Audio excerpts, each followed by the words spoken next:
Bryce Huff comes to Philadelphia as one of the most efficient edge rushers over the past 2 seasons. He's extremely explosive, technical, and his counter moves have counter moves. We'll get to the film in a minute, and trust me, it's really awesome stuff. But first, let's put some numbers behind it. No matter what grading service you look at, Huff's metrics stand among the elite. Next Gen Stats has him with the highest pressure rate in each of the last 2 seasons in the NFL among edge rushers. PFF shows the same thing, while also ranking behind only Myles Garrett and pass rush win rate the past 2 seasons combined. But it's not all about quantity. Quality matters too, because not every sack and pressure is the same. If you don't know who Brandon Thorn is, he's one of the most respected offensive line analysts in the media landscape, and since 2020, he has gone through and charted the top 50 or so pass rushers every year in regards to sacks and pressures. He watches all of their sacks and pressures and assigns a grade of low quality, high quality, or rare high quality to every play. A play like this, where the pass rusher gets a sack or pressure due to being unblocked,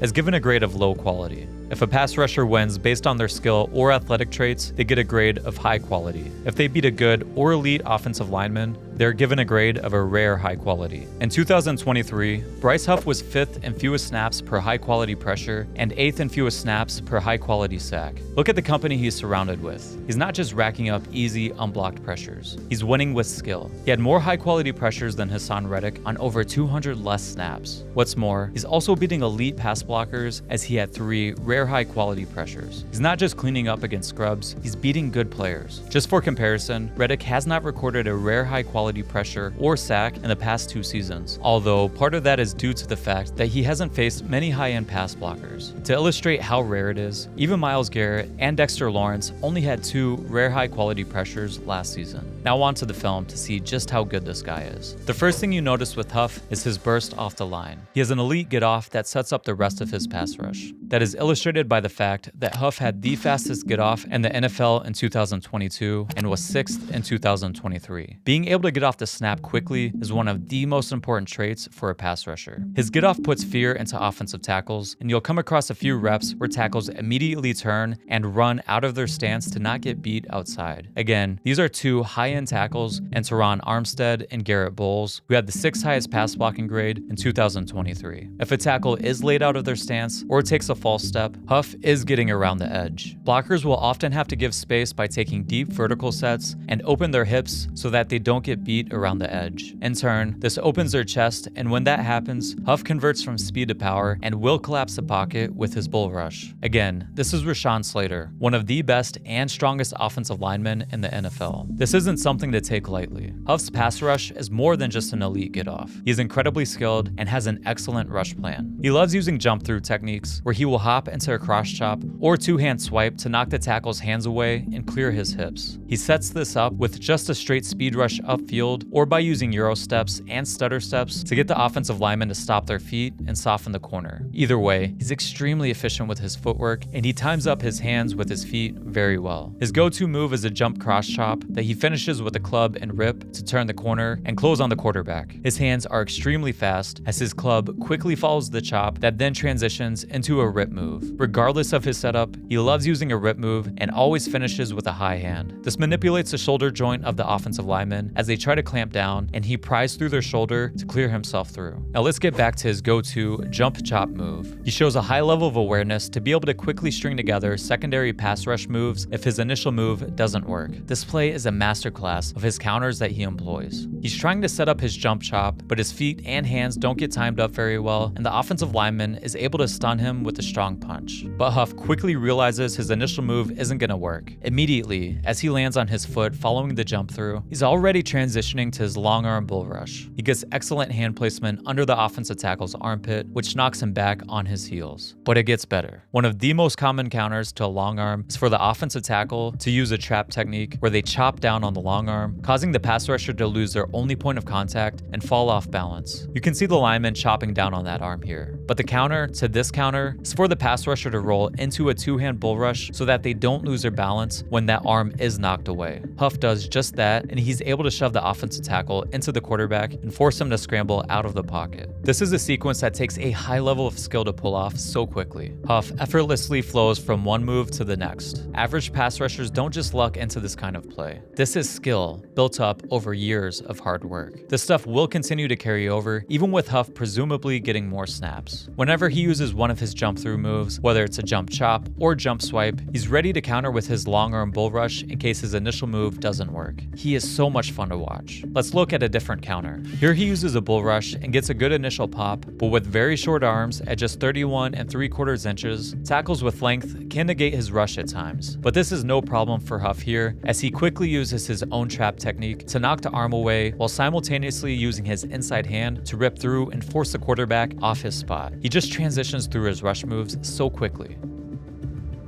Bryce has more tools in his arsenal as well. His dip and rip and ghost techniques are very efficient. He's listed on the Jets website at 6'3", but he was measured at 6'1" at the Shrine Bowl his senior year. While he's shorter, that helps him dip under blockers and make himself a smaller target. He has incredible mobility to be able to carry a high rate of speed even when dropping his weight and coiling his body to take away his chest and shoulder from the blocker. Huff's mobility, combined with great lower body and core strength, allows him to bend at the top of his rush with ease. He's one of the best in the league at cornering and flattening to the quarterback. Once he clears the offensive tackle, he has elite burst to close on the passer. He also has tremendous lateral agility that allows him to counter inside in the scenarios where the offensive tackle oversets, and that lateral agility also shows up on stunts and on plays where he's asked to rush over guards. Now, any edge player in a Fangio defense is going to be asked to drop into coverage. While the Jets didn't ask their defensive linemen to do it much, Huff was their primary coverage dropper. They even trusted him to be the spy player when facing mobile quarterbacks. He's not as fluid as Hassan Reddick, but he has enough athleticism to play in space when asked to drop. One of the concerns with Bryce is whether his production will carry over when playing more snaps, since he was a rotational piece in New York. First of all, the Jets had an incredibly deep rotation on their defensive line. Him not playing more is partly due to that depth. He has elite traits and skills as a pass rusher that is going to translate with more snaps. Is he going to continue being the NFL leader in pressure rate? I can't say that for sure, but he's not going to become a bad pass rusher because he plays 10 to 15 more snaps a game. The biggest knock on his game is as a run defender. There's no denying it. He didn't earn his payday due to his work in the run game. He definitely has made plays against the run, and he has a lot of traits necessary to make more impact plays, but he needs to be more consistent. He's not as polished with his technique as a run defender. Pad level and hand usage has been an issue at times for him. There were several plays, especially early in his career, where he wouldn't have his base set on contact, or his hands would be late or not inside, and as a result, he wouldn't have good pop on his punch, or he would get knocked off balance. This made it easier for blockers to get their hands on and control him. And while he overcomes his lack of length in the pass game, and the run game is where it really shows up,